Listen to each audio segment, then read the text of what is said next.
Soul Garden. Live, love, be.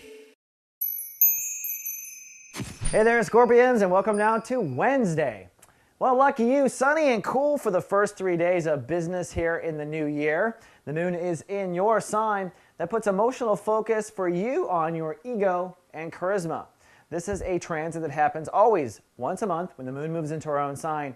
And what it does is make it a lot easier than usual for our own ego and our emotions to interact. So you have the strength of your ego behind your feelings. You don't worry about stupid stuff. And at the same time, you have the compassion or passion of your emotions working with your ego. So you're very persuasive during this time. Now the rest of the planet, you'll notice, tends to get a little bit kind of irritable when the moon is in Scorpio. You're sitting back and feeling great. The rest of the world starts taking sides and going to war. Well, when you're not a Scorpio, you have to learn the hard way about where to draw your lines. That's something a Scorpio understands naturally. So while you're sitting back with sunglasses on, notice the planet might get a little edgy for the next couple of days.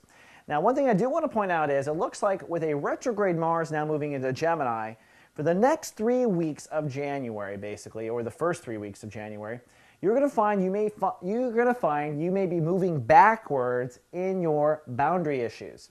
You may find yourself with an old lover, literally backwards in boundary issues. You may find yourself thinking old ways about someone who has died. You may find yourself redoing something or renegotiating a boundary. This is a retrograde, so it deals with redoing something, doing meaning Mars in action, and around your boundaries. You may have to redefend something. You may have to go back to court with someone. Now, this is not necessarily meant to be bad per se. I think this is the universe helping Scorpios understand something they might have missed the first time, or giving you an opportunity to do it right. The universe doesn't, I think, have negativity as an outcome.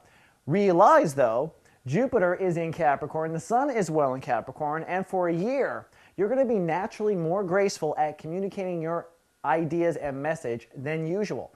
People will hear you a bit more, I find, when Jupiter is in the third. I also find you'll be in many conversations that are in fact fated. So although you are redoing something, look for that fated conversation. It's going to be a compelling year. All right, Scorpio, that's all we got for the day. See you tomorrow with more. Live, love, be. Soul Garden.